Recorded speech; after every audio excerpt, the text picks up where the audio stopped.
Before trying to use fireftp, of course, you want to make sure that you've downloaded and installed the application. And of course, that sounds like common sense, but folks have forgotten to do that in the past. So that URL, that web address, is fireftp.mozdev.org. Free download, of course. And then after you've downloaded, restart Firefox, open a new window, go up to Tools, and then of course you'll see that it's been installed, fireftp. So we click there, we get a brand new window. What we're going to do is come up here to the pull-down menu and say create a new account. Now just for simplicity's sake, let's call this APU517. The host or server address that we're going to be using is my server, which is ftp.middleschoolyears.com. The login is Miramont, and the password that we're going to use is online in this week's module. Go ahead and click the connection button. Use current means use the current folder on your hard drive as the place to look for files that we're going to transfer to the server. Now, the actual location on the server, hit the backslash and then type in again Miramont, another slash, APU517. Now, the significance of the slash is each slash refers to a folder. So we look inside the Miramont folder, then we look inside the APU517 folder, and that's where we want to be. So go ahead and click OK. Let's see if everything worked out. Go ahead and click the connect button, the moment of truth. And sure enough, what you see over on this side now on the right of your screen is the actual web server.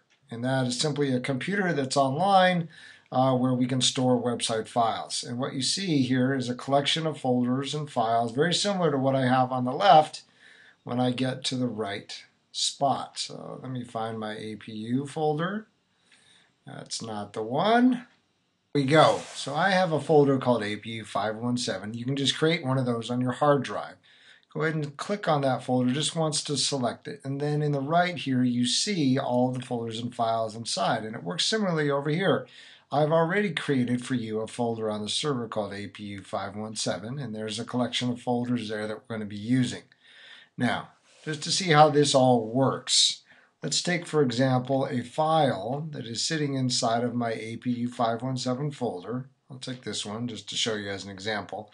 I want to move this file from here over to the server, so I'm going to use the green arrow button. But before I do, I want to make sure that I've selected the correct folder over here. You always want to make sure that things are going to the same folders on the server as they were on your hard drive. That helps to keep things together and organized, and so that links aren't broken and so on.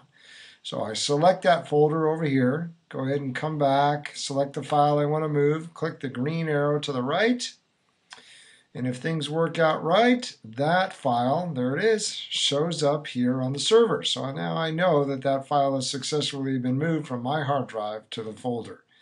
FTP is a wonderful tool to be able to use, especially if you have files like videos or large images that you can't send over an email message. You can always upload them to an FTP server, then give the recipient that same login information. If you had your own server, for example, they can log on like what we've just done, but instead of uploading files from their hard drive to the server, they're going to download files. So if there was a file up here, for example, that I wanted, I didn't have it on my hard drive, but it was on the server, I could select it, make sure that I have the correct folder selected over here, and then hit the green arrow to bring that file down from the server onto my hard drive. And there you have it.